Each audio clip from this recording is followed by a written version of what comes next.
So I'm welcoming you back to Sunbeam Women's College, Varuna. So good evening and Jai Hind to our esteemed guests, college administration, professors and students. I take the honor to welcome amidst us Dr. Dharmendra. Sir has been currently working as the Deputy Director of Department of Economic Affairs, Ministry of Finance, Government of India. He is currently working as Deputy Director for the Agriculture and Food Management Unit, Department of Economic Affairs, Ministry of Finance, Government of India. He has also worked as Deputy Director in Niti Aayog for 2 years and as an Assistant Director in Ministry of Commerce and Industry for 2 years. He completed his Masters and MPhil from JNU, New Delhi. And on behalf of Sunbeam Women's College, Varuna, I would request Dr. Manisha Singh, the academic head, to kindly extend her welcome note. Thank you, ma'am. Good evening and Jai Hind to all of you. On behalf of Sunbeam Women's College, Varuna, I take privilege to welcome among us Mr. Dharmendra Kumar. Sir, we welcome you for taking and thank you for taking out time from your busy schedule for our student. Sir is going to talk on the topic food subsidy management. We hope to have a very good session with you, sir. Thank you. And once again, we welcome you, sir. So over to you. Thank you, ma'am. So Dharmendra sir, the platform is all yours. You can start with your session. Thanks a lot for a very kind introduction. Just one small correction. I'm not yet Dr. Dharmendra Kumar. I'm simply Dharmendra Kumar. Okay. And very good evening to all of you, the professors, Sunbeam family, and my dear friends. It's really humbling to share some thoughts that I have on this topic, that is food management, food subsidy management. And actually, I have recently worked on this. And I was also looking for a platform to share my ideas on this.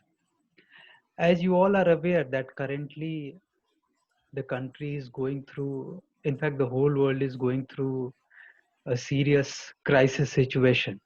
The situation is you can say that not only the life is at stake, but also the economy of the world is at stake. If you go through the World Economic Outlook projections of International Monetary Fund, the projection estimates that the growth rate of India is going to be close to 2%, while the same organization predicted the growth rate of approximately, you can say that close to 6.5% earlier. So see, the revised growth rate is around more than 4.5% less than the earlier projected growth rate. So GDP is definitely going to grow at a significantly low rate, and the projection is based on certain optimisms, but we don't know what actually it's going to happen in future, and that way we can say that it might go even below 1.5%. I'm being very pessimist here, but that is the reality. And because of this fall in growth rate of India, we can say that the fiscal deficit, the macroeconomic situation of this country is going to be even worse. The first is because of this lower denominator of GDP. If the GDP falls, then fiscal deficit, it will definitely increase because of the shortfall in revenue earning of this government. Second,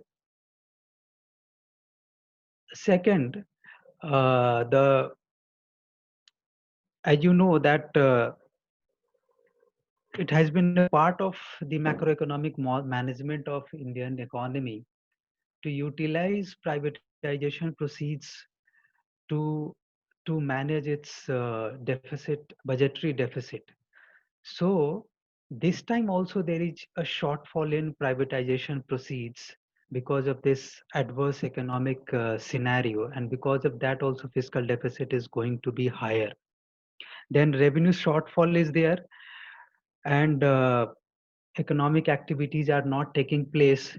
So in this situation also, revenue is likely to fall. So what I feel is that approximately, and again, this COVID package of approximately 10% of GDP, this economic relief package announced by Government of India, which is close to 20 lakh crore rupees, and which is close to 10% of GDP. So in this situation, what I feel is that this year, fiscal deficit of this country is going to be, I mean, more than 10% of GDP, which is significantly large and unprecedented, which has not been the case in past, even at the time of this economic crisis of, you can say that, 1990. IMF has also said that economic situation of the whole world is going to be worse, maybe worse than what it was during the Great Depression of 19, uh, 2930. So the situation is likely to be worse. So in this situation, what I feel that certain drastic measures are required to overcome the situation. So I'll just try to cover the one small part of the area, which is food subsidy, which can help in reducing the fiscal deficit of this country. The food subsidy has been on rise in India. It was around 0.8% in 2011-12, and currently it is close to 1.25%, and it is going to be close to or maybe more than 2% this year, this food subsidy, especially because of this Pradhan Mantri Garib Kalyan Yojana, which has been announced to provide relief, distribution of food grains for the stranded workers here and the migrant workers especially, and the poor people of this country. So food subsidy is likely to increase significantly. Now I'll, because I'm going to cover the food subsidy management, what I feel that it would be better uh, to understand the concept of food subsidy, because many of you may not be having economics as background.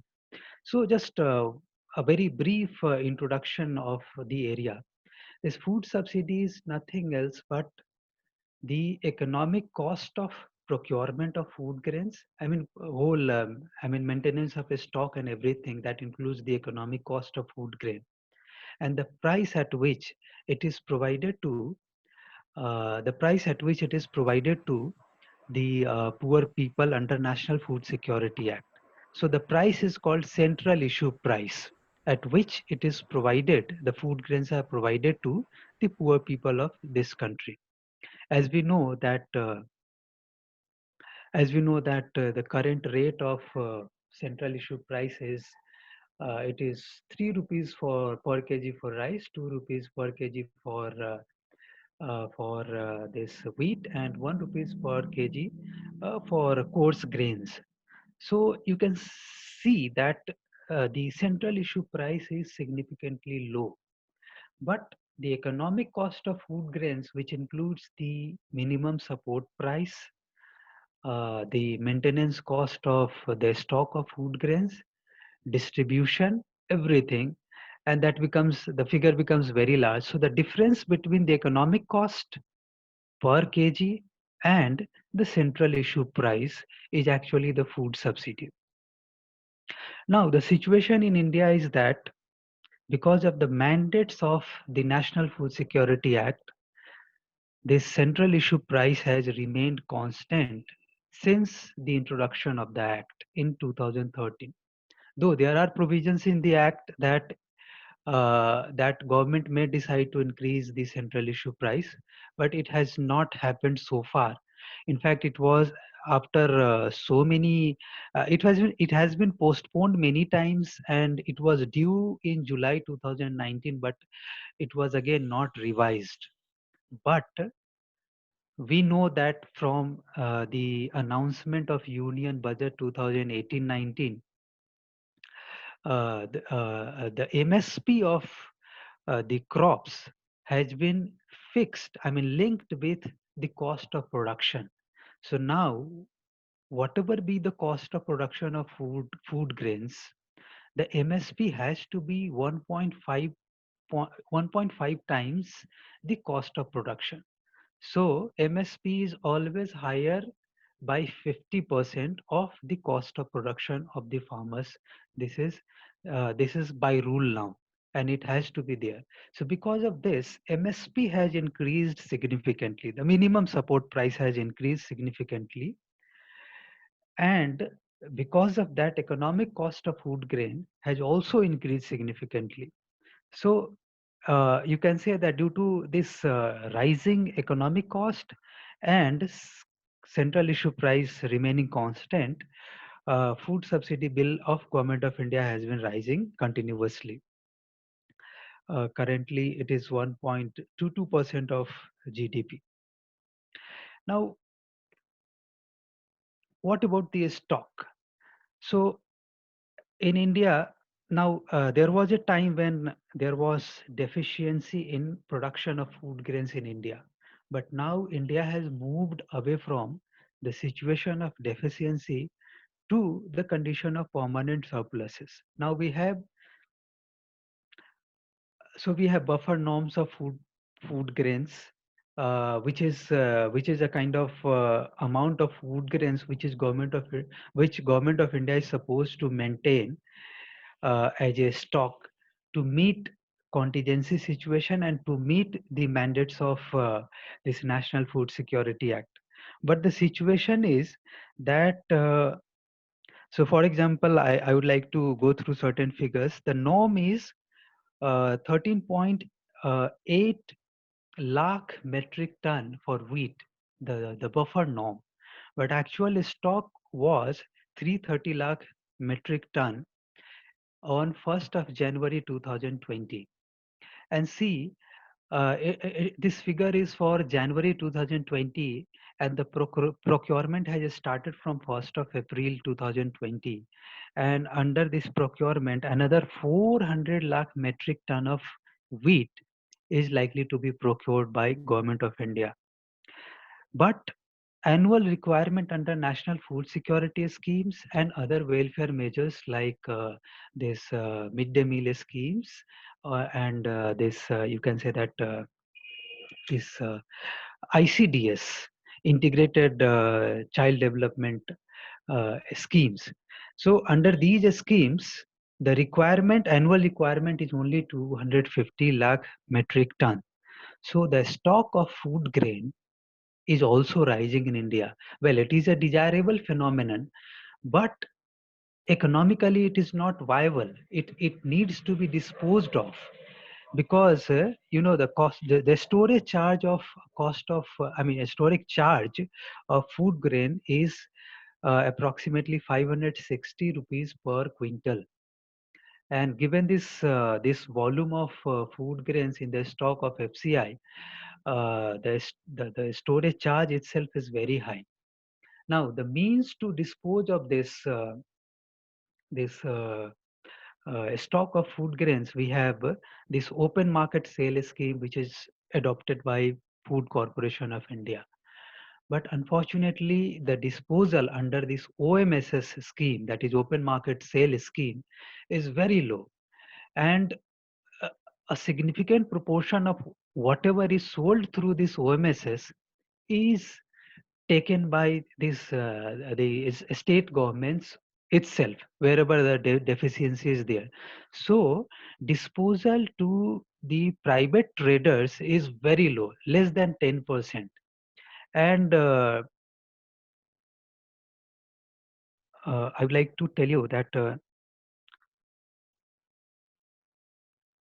one third, so the storage charge, you can say that MSP constitutes 70% of the total economic cost, and this storage charge is approximately 33%, or you can say that one third of the MSP cost. So storage charge is also very high. So what can be the possible solution to this problem? So the first thing that I believe is that government may contemplate increasing the central issue price now, because the income of the farmers due to this increase in MSP, and also the workers because of the rising wage rate, income of these two class of people who constitutes the majority of the beneficiary of National Food Security Act has been increasing. RBI has estimated that labor cost has been increasing at 16% per annum. This increase in cost is being uh, taken care of through the increase in MSP, because the cost is linked to the MSP is linked to the cost of production, and income of the farmers and the laborers are increasing, but central issue price has not been revised yet.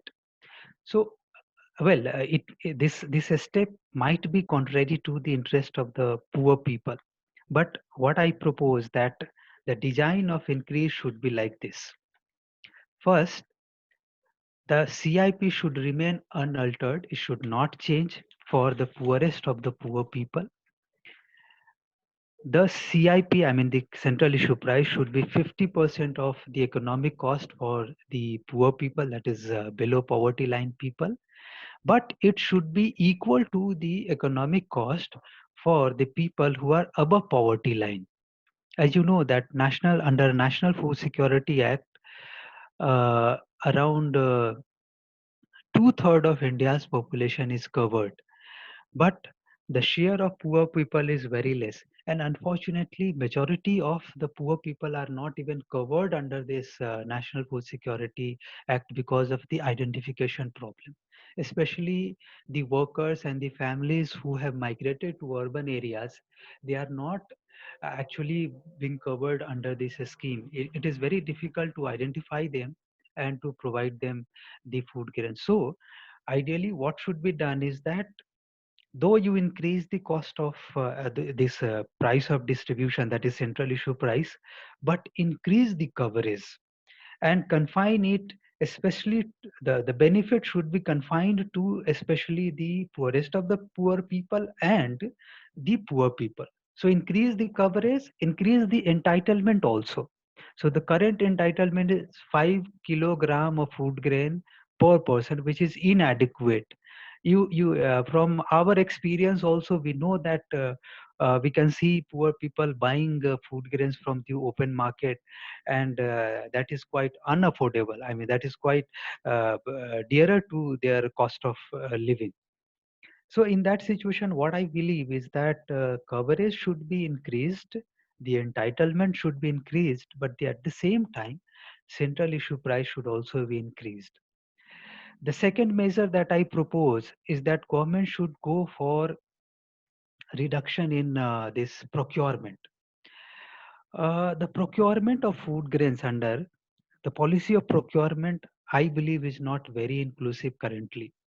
This is first because it is confined to only some of the major states. For example, approximately 65% of the total procurement of wheat is accounted for by only two states, that is Punjab and Haryana, and less than 35% uh, is being accounted for by the rest of India.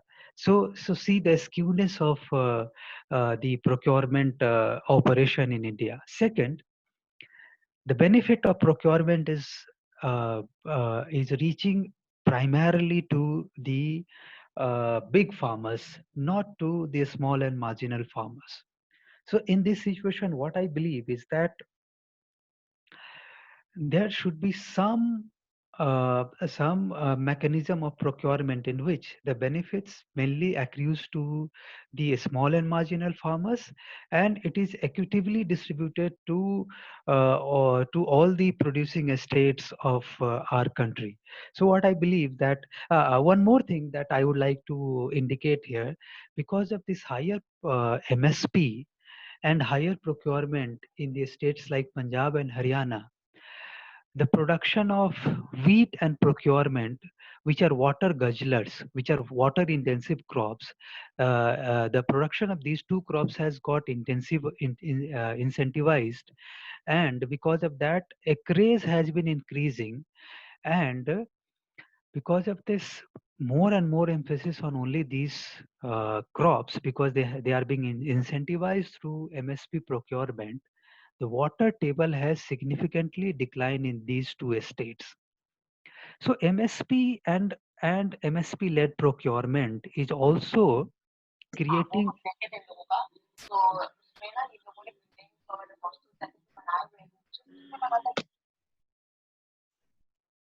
Is there any question? I couldn't get it.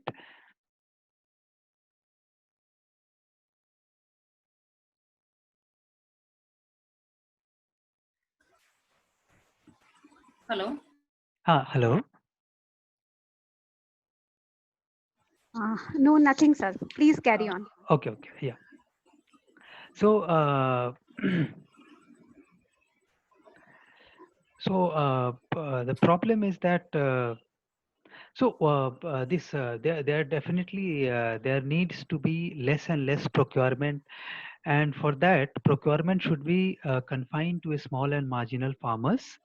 And also one more suggestion that I think is that government may go for more and more decentralized procurement. So the responsibility of procurement and distribution to the poor people should be left upon the estates itself. Center should not intervene in that. The intervention of the central government should be limited to buying from the surplus estates just to maintain the buffer, not more than that. And estates themselves should procure and distribute to their people. And interstate trade should be encouraged, where surplus estates should sell to the deficient estates based on their own negotiations, because this open market sale scheme has failed for the disposal of the stock of the food grain. Now, one more solution for this open market sales scheme that I would like to very briefly discuss here is that we have this reserve price system scheme.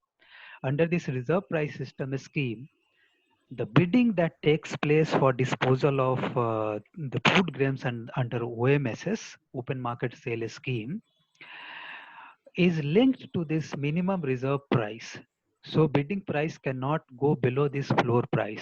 So what I suggest that it should be completely abolished, because what happens that reserve price is linked to cost of economic cost of procurement, and the reserve price happens to be so high that there is no sell or bidding at that reserve price. So unfortunately, what happens that government has to go through 2 or 3 times revisions of reserve prices, and finally, what happens that reserve price comes out to be significantly less than the economic cost of the food grain. So that is again a burden on food subsidy. So what government should do that it should completely do away with this minimum reserve pricing system, and it should be done through the market forces of demand and supply of food grains. Now you can say that when already the procurement is already the sale under OMSS is already very low, how will this system will work?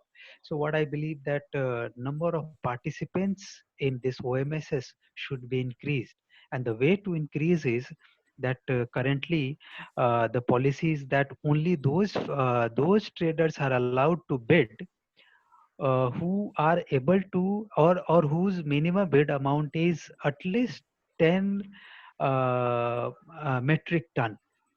So that limit should go. I mean, it should be allowed for a small traders also, so that the number of buyers increase and the market becomes more competitive.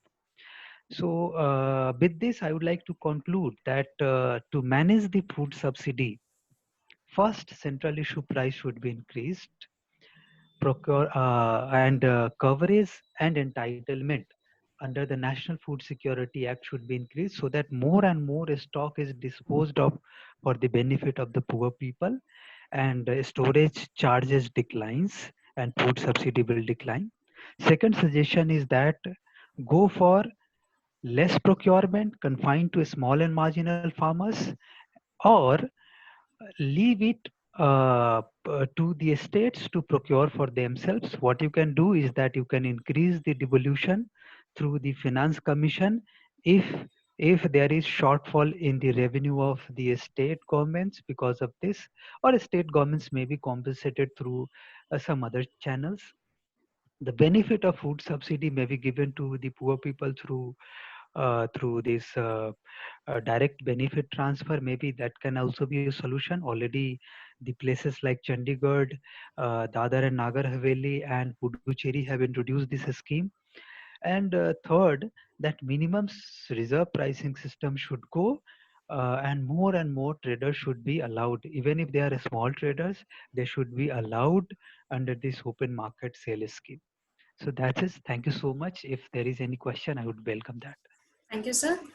So the platform is open for questions. Students who want to ask their question can raise your hand. Okay. So we have Sonam from BA. She has a question. Yes, Sonam, Yeah, sure. you can unmute yourself.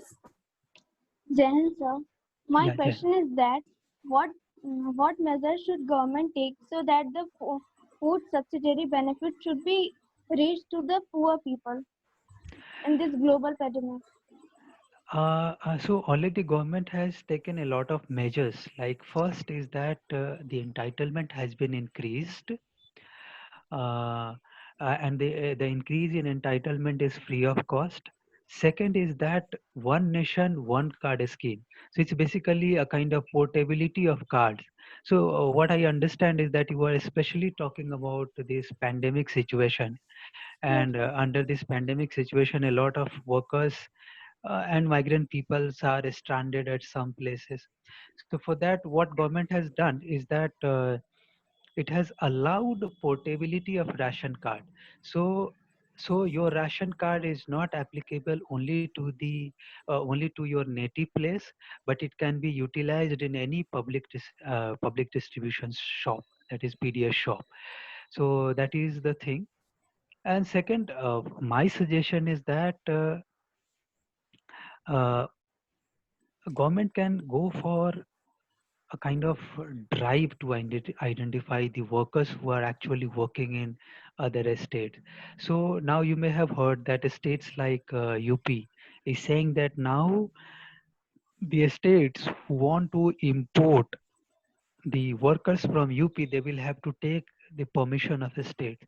Now technology has improved. In this situation, what you can do that all those states which are migrating to other states should have a kind of registration, so that there is a record of the out migration and in migration of states, and the same record can be utilized to identify the workers and to locate the workers and to give the benefit of this National Food Security Act to those workers.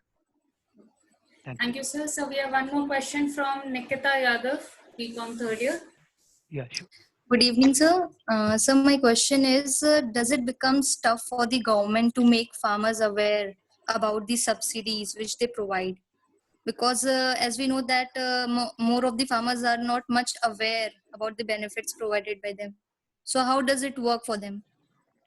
That is really a big problem. Actually, what happens that majority of the poor people are actually the beneficiaries of this food security scheme, are not even aware of their entitlements and the benefits that are being provided.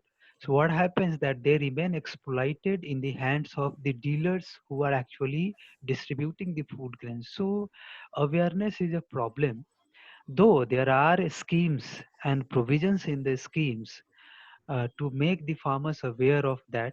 And that is why I propose that a better solution to that is that provide the benefit through through this cash transfer scheme. So provide the benefit directly in the accounts of the beneficiary, and let them utilize that money to open from to buy from the open market. So that can be a better solution.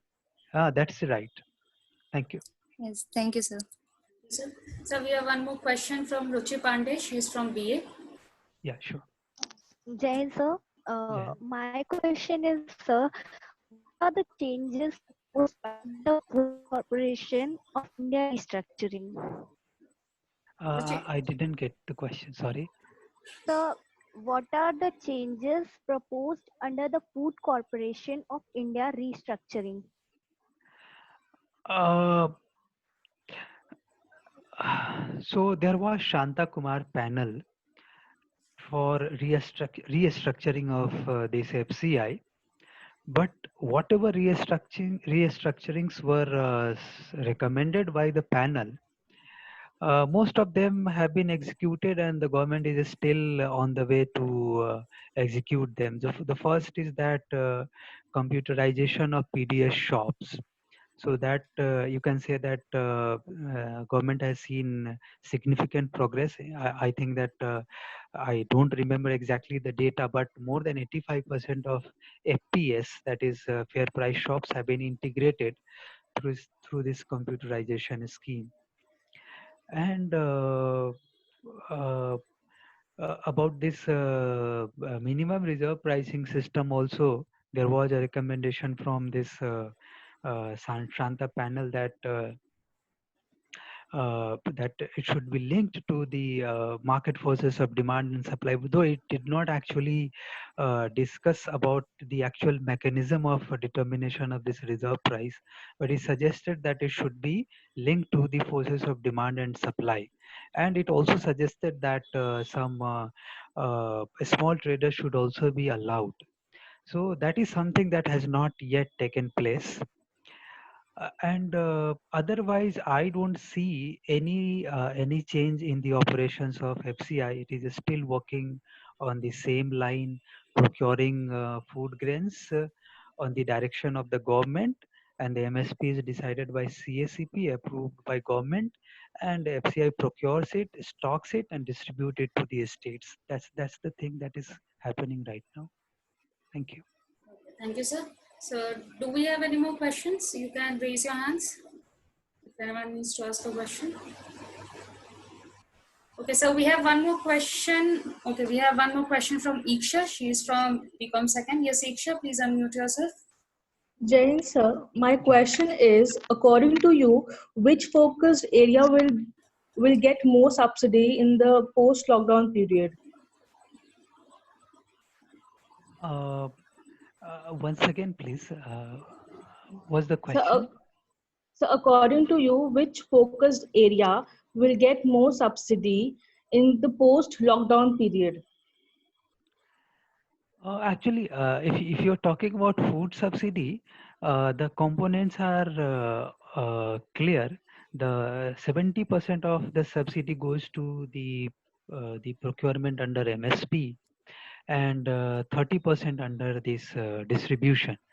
So during this lockdown period, the distribution part has got more emphasis, because now the coverage is higher, the entitlement is higher, and there are some you can say that the distribution are at a very reduced cost.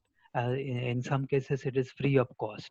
So definitely in this during this lockdown period, the distribution part has got more focus. Thank you. Okay, thank you, sir. So, we have one more question. With such big buffer stocks of grains, what could be the short-term steps that the government could take? The short-term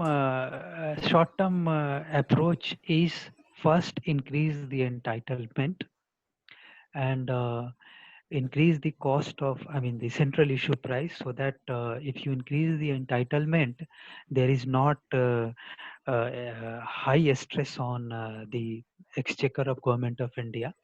So increase entitlement, distribute more, cover more and more people under the scheme, and it should not be available at the same price to the people who are above poverty line. So the benefits should mainly go to the poor people of this country. So these measures, and also try to dispose of the stocks of food grains under open market sale scheme, under which the success is very less. So for that, I have already suggested that the reform should be like do away with this minimum reserve pricing system, and allow small traders also to bid under this OMSS. That's it. Thank you. Thank you, sir. So do we have any more questions? The session is also open for the teachers if anyone wants to ask any question. So I think that's the end of the questions. Okay, we have one more question on the chat. Just a second, sir. Okay. No, that was a good question. Okay. So on behalf of our students, I would like to ask you one question. It's exactly not a question, it's just a statement from you. You have been in the ministry, as I saw your profile, you have been with the NITI Aayog, you have been with the Ministry of Economic Affairs, you have been with the formulation of the policies. So how exactly does it feel to be a part of the framing and the framework and the regulatory body? Because your words, your statement is surely going to be an inspiration for all the girls who are listening you, because they are in their starting stage, and to be a part of the ministry, to be a part of the regulatory body is like a dream for everyone. So how exactly does it feel in the real life? That's really an interesting question. Yeah, because for us, whenever we talk about the policies, it's like we always read the economic policies. We have never been a part of the formulation. And today we have someone who has been in the formulation. So how exactly does it feel? Especially if you expect my opinion, so what I feel is that I'm actually loving this job, because the challenges are huge, and you actually have to deal with the problems which the common masses are actually facing. So you are actually posed questions, and you are supposed to give answers to those questions. So for that, you will have to read a lot, you will have to understand the mechanism, you will have to understand the implementation, the ground realities and all, and then you have to provide the solution. Well, uh, while framing the solution or the policy, actually you give your best of the minds work there, and we try to come up to a solution which is effective to the maximum extent. But sometimes what happens that at implementation level there are many glitches, and because of that some inadequacies prevail in implementation of those schemes. So that may disappoint you, but still, as a part of policy making, it's a kind of continuous process. So whatever the demerits are cropping up, you can try to resolve those issues with further stage of policy solutions in that case. So especially the students who are listening to me, I have been at their place. What I think that given an opportunity, do try to be a part of government, because because of the challenges that you face, your role becomes very important, and you will really enjoy that situation, that position. So do try to be a part of government, and enjoy the work whatever that is given to you. Thank you. Thank you, sir. Thanks a lot. Sir, on behalf of Sunbeam Women's College, Varuna, we extend our gratitude. We thank you for your benign presence. We thank you for giving us time, and thank you for your august presence. It was a wonderful session. It was a very interactive session, and it was great to have you amidst us. And I guess today's session, from a person like you who has been a part of the ministry, will always be an inspiration for all of us and for also the students. We would look forward to have more sessions from you. Thank you. Sure. Thank you so much. Thank you. So for today, we are ending the session. Thank you, Yeah, sir. sure. Thank you so much. Thank you, sir. Thank you.